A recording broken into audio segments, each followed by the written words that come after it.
అందరికీ నమస్తే అండి. పాపం నెల రోజుల కిందటి వరకు అధికారంలో ఉన్నారు.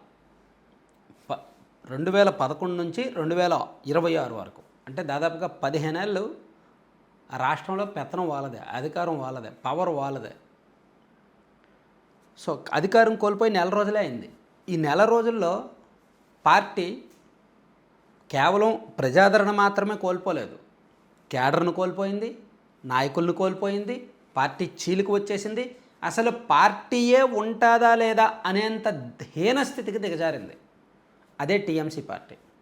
నాకు తెలిసి మన భారతదేశ రాజకీయాల్లో చాలా రాజకీయ పార్టీలు వచ్చాయి, వెళ్ళాయి. కానీ ఒక పార్టీ ఆవిర్భవించి పోరాటాలు చేసి అధికారంలోకి వచ్చి 15 ఏళ్ల పాటు అధికారం చెలాయించి ఓడిపోయిన నెల రోజుల్లోనే ఇంత దారుణంగా కూలిపోవడం, పాతాళానికి పడిపోవడం ఎవ్వరూ ఊహించనిదే. నేను చెప్తున్నట్టు టీఎంసీ పార్టీ గురించి, మమతా బెనర్జీ గారి నేతృత్వంలోని టీఎంసీ పార్టీ గురించి. ఖచ్చితంగా దేశ రాజకీయానికి ఈ పార్టీ ఒక కొత్త పాఠం నేర్పిస్తోంది. 1998లో ఈ పార్టీ ఆవిర్భవించింది, 2011లో అధికారంలోకి వచ్చింది. ఈ 13 ఏళ్లలో ఎన్నో రాజకీయ సంఘర్షణలు, ఎన్నో యుద్ధాలు చేశారు, ఎంతో పోరాటం చేశారు, ఎన్నో ఉద్యమాలు చేశారు. ఎంతోమందిని అసలు కాంగ్రెస్ పార్టీ నుంచి చీలిపోయిన తర్వాత ఆ కాంగ్రెస్ పార్టీ మీద ఫైట్ చేసి, అవతల వైపు సిపిఎం వామపక్షాల మీద ఫైట్ చేసి అధికారంలోకి రాగలిగారు. ఆ అధికారాన్ని నిలబెట్టుకోవడం కూడా సక్సెస్ అయ్యారు. కానీ ఇప్పుడు పార్టీని కాపాడుకోలేకపోతున్నారు. దానికి కారణం ఏమిటంటే కేవలం పార్టీలో నియంతృత్వ ధోరణి. అధికారంలో ఉన్నప్పుడు నియంతృత్వము ప్లస్ అహంకారము, అధికారం కోల్పోయిన తర్వాత పార్టీలో కూడా అంతర్గతంగా నియంతృత్వం ప్లస్ అహంకారం.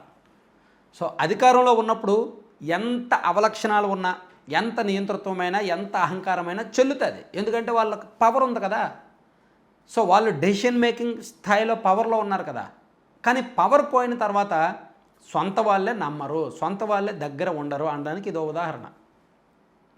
సో అందుకే అధికారం ఉన్నప్పుడు అణిగి మనం ఉంటే, జాగ్రత్తగా ఉంటే, ఒళ్ళు దగ్గర పెట్టుకొని ఉంటే, అధికారం కోల్పోయిన తర్వాత తన అనుకునే వాళ్ళు తనతో ఉంటారు. కానీ అధికారం కోల్పోయిన తర్వాత తన అనుకునే వాళ్ళు ఎవరు ఉండరు అనడానికి మమతా బెనర్జీ గారి ఉదంతం, ఈ టీఎంసీ పార్టీ ఒక ఉదంతం, ఒక ఉదాహరణ అన్నమాట, ఒక పాఠం. విపరీతమైన నియంతృత్వం, విపరీతమైన అహంకార ధోరణి, విపరీతమైన అవినీతి. అధికారంలో ఉన్నంతకాలం దాదాపు మొదటి 5 ఏళ్ళు బాగానే ఉందండి. 2014లో అధికారంలోకి వచ్చాక 2016 వరకు బాగానే చేశారు.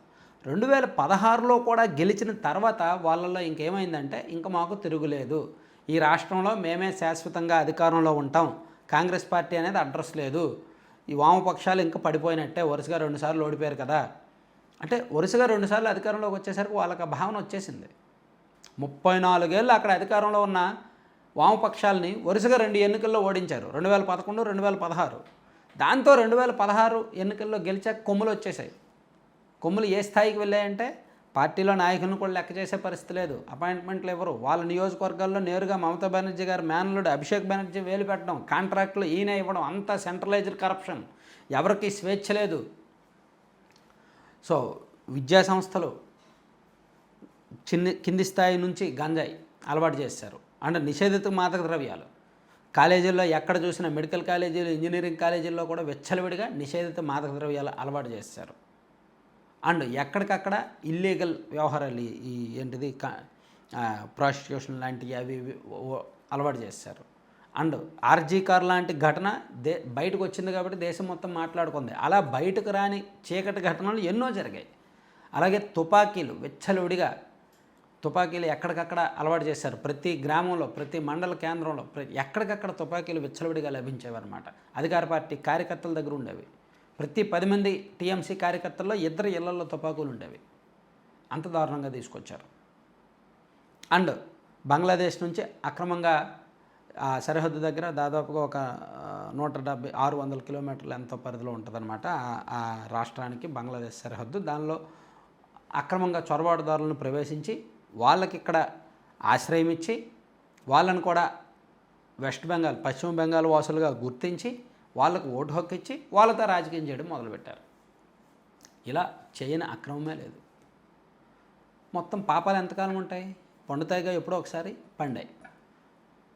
ఈ సంవత్సరం మొన్న జరిగిన ఎన్నికల్లో ఆ పార్టీ ఓడిపోవడంతో, బీజేపీ అధికారంలోకి రావడంతో వీళ్ళు చేసిన ప్రతి తప్పు కూడా బయటకు వస్తుంది.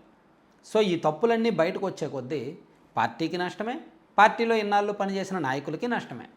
ఆ విషయం ఆ పార్టీలో ఉన్న నాయకులకు తెలుసు.